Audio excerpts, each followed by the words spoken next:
దేశంలో గడిచిన 10 ఏళ్లు హిందుత్వానికి గోల్డెన్ ఎరాగా చెప్పాల్సి ఉంటుంది. హిందుత్వ భావజాలానికి అనుకూలంగా సాగాయి. బీజేపీ గెలిచిన రాష్ట్రాల సంఖ్య, నిర్మించిన ఆఫీసులు, భవనాలు, శాఖలు, కొత్త సభ్యుల పెరుగుదల ఆధారంగానే ఆర్ఎస్ఎస్ బలాన్ని అంచనా వేయలేం, కొలవలేం. అయితే హిందువులలో మెజారిటీ ప్రజలు హిందుత్వ భావజాలాన్ని ఏ విధంగా యాక్సెప్ట్ చేశారన్నదే అసలు మ్యాటర్. ఎన్నికల విజయాలు, పార్టీ విస్తరణ కేవలం విజయానికి సూచికలు మాత్రమే. శాశ్వతమైనది ఏంటంటే హిందూ చైతన్యం మునుపెన్నడూ లేని విధంగా తలెత్తుకు తిరుగుతోంది. ఘాటైన గర్వం ఇప్పుడు దశ దిశలా వ్యాప్తి చెందుతోంది.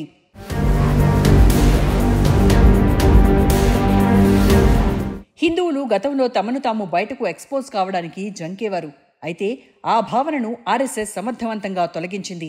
మొదట్నుంచి హిందువులు ఎక్కువగా తాము హిందువులమన్న భావన బయట సమాజంలో తీసుకెళ్లేందుకు వెనక ముందు ఆలోచించేవారు. మత భావనలకు దూరంగా ఉండేవారు.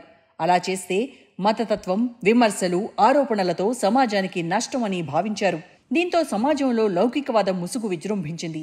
స్వధర్మానికి బదులుగా పరధర్మం రాజ్యమేలింది. వామపక్ష, ఉదారవాద ఆలోచనలు ఆధిపత్యం చెలాయించాయి.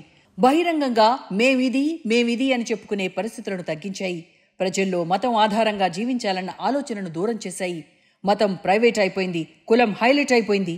భారతదేశం లౌకిక రాజ్యంగా మతం, రాజకీయాల మధ్య స్పష్టమైన విభజన వచ్చేలా పరిణామాలను కొన్ని వర్గాలు సక్సెస్ఫుల్గా ముందుకు తీసుకెళ్లాయి.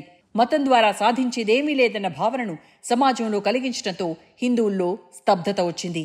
అయితే గడిచిన 10 ఏళ్లలో అది పూర్తిగా చెరిగిపోయింది. ప్రభుత్వం నుంచే మద్దతు లభిస్తుండటంతో హిందూ గుర్తింపును ఇప్పుడు తమ అస్తిత్వ ప్రతీకగా ముందుకు తీసుకొస్తున్నారు. ఇప్పటి వరకు దేశవ్యాప్తంగా అగ్రవర్ణ హిందువులలో ఎక్కువ మంది పూర్తిగా హిందుత్వాన్ని బహిరంగంగా ప్రదర్శిస్తుంటే ఓబీసీ, దళిత విభాగాలు కూడా ఈ ఉద్యమంలో చేరారు. హిందూ గుర్తింపును సమర్థవంతంగా ప్రదర్శిస్తుండటంతో అప్పటి వరకు ఉన్న సంశయాలు కొట్టుకుపోయాయి. ఇప్పుడు మన సమాజంలో కొత్త హిందువులుగా సనాతనవాదులకు భిన్నంగా భాషను, భావాన్ని ప్రదర్శించడం కనిపిస్తోంది.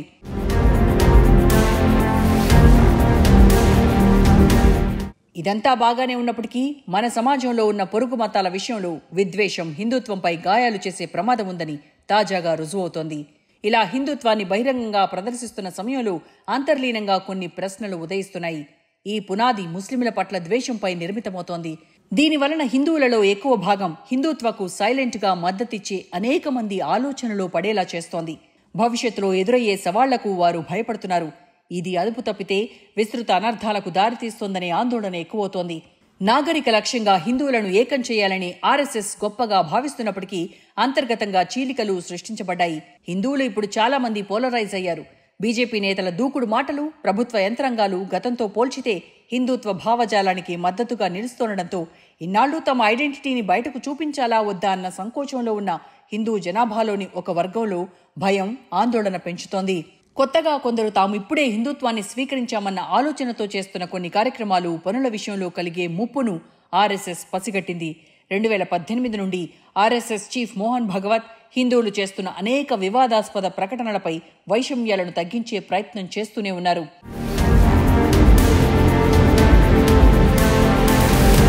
తాజాగా మొఘల్ చక్రవర్తి ఔరంగజేబ్ మసీదు విషయంలో జరుగుతున్న చర్చకు ఫుల్ స్టాప్ పెట్టాలని ఆర్ఎస్ఎస్ నిర్ణయించింది. అందుకు తగినట్టుగా సమాజంలో ఫీలర్స్ పంపించింది. ఆర్ఎస్ఎస్ సీనియర్ కార్యకర్త సునీల్ అంబేకర్ ప్రకటన ప్రాముఖ్యత సంతరించుకుంది. ఏ రకమైన హింస అయినా సమాజానికి మంచిది కాదని ఆర్ఎస్ఎస్ భావిస్తోందని కుండబద్దలు కొట్టారు. ఔరంగజేబ్ సమాధిని కూల్చివేయాలని డిమాండ్ చేస్తూ విశ్వ హిందూ పరిషత్, బజరంగ్ దళ్ నాయకులు దూకుడు ప్రకటనలతో నాగ్పూర్ హింస తర్వాత అంబేకర్ ఈ వ్యాఖ్యలు చేశారు.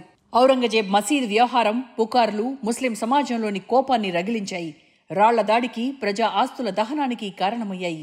ఈ ఘటనల్లో పోలీసు అధికారులు, సామాన్యులు తీవ్రంగా గాయపడ్డారు. ఔరంగజేబ్ వ్యవహారం చరిత్రగా చూస్తున్నామని గతహ అన్న భావనను ఆర్ఎస్ఎస్ వ్యక్తం చేయడం ద్వారా అనవసర రచ్చ వద్దన్న సంకేతాలను ఆర్ఎస్ఎస్ పంపించినట్టయింది. ముస్లిం సమాజంతో విభేదాలను పరిష్కరించుకోవడానికి ఇలాంటి అంశాలతో నష్టం కలుగుతోందన్న భావనను ఆర్ఎస్ఎస్ వ్యక్తం చేసిందనుకోవాల్సి ఉంటుంది. గతంలో ఆర్ఎస్ఎస్ చీఫ్ మోహన్ భగవత్ సైతం ఇలాగే మాట్లాడారు. హిందుత్వ యోధుల దూకుడును తగ్గించేలా వ్యాఖ్యానించారు. ముస్లింలు లేకుండా హిందుత్వం అసంపూర్ణమైందని 2018లో వ్యాఖ్యానించారు. అయితే ఇది తీవ్ర హిందుత్వవాదుల్లో మార్పు చూపించలేదు. అదేవిధంగా కాశీ విశ్వనాథ ఆలయానికి ఆనుకుని ఉన్న మసీదులో ఒకప్పుడు ఆలయం ఉందా లేదా అని కోర్టులు నిర్ధారిస్తాయని, ప్రతి మసీదులో శివలింగం కోసం ఎందుకు వెతకాలని భగవత్ ప్రశ్నించారు.